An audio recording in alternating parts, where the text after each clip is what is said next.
Many people may not realize there was a Tucson connection to that tragic day. News 4 Tucson's Lupita Murillo has been digging deeper into some of the terrorist ties to Tucson and where they are today. As Tucson and the world was coming to grips with the 9/11 tragedy, we soon began to uncover how deep the terrorist ties were to our community. Much of it was spelled out in the 9/11 Commission report detailing the facts and circumstances surrounding the attacks that claimed nearly 3,000 lives. Hani Hanjour is the hijacker pilot who flew one of the planes that killed all 64 passengers and then an additional 125 people. He attended the U of A in 1991. Retired Tucson police detective Benjamin Jimenez interviewed him as a possible lead. Because there was a murder that occurred in 1990 in Tucson at one of the local mosques in town here by the university, where the imam, Rashad Khalifa, was murdered. On September 11, 2001, the FBI interviewed Jimenez and Detective Karen Wright, who had worked the Khalifa murder 11 years before. We found out that it was Hanjour that flew the plane into the Pentagon, that bells kind of rang, and oh yes, we did speak to him. He was young, he was 18, maybe back in 1990. He said he was a student.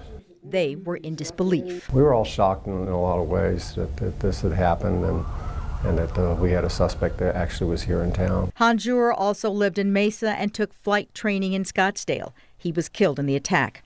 According to the 9/11 Commission report, he wasn't the only tie to the 9/11 attacks.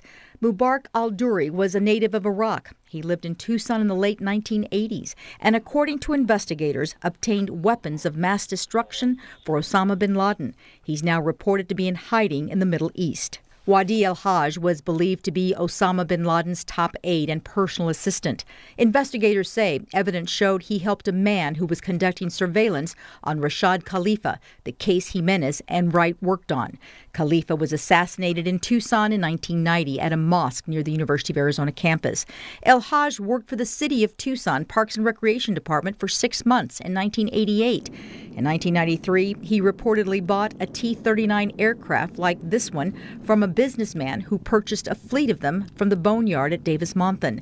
El-Haj retrofitted that plane in a Tucson hangar and flew it to Sudan and handed the keys to Osama bin Laden. It would seem very unusual that Osama bin Laden had ties to Tucson through somebody that had worked here. In 1998, El-Haj was convicted in the bombings of American embassies in Kenya and Tanzania. He's now back in Arizona, serving a life prison sentence in Florence.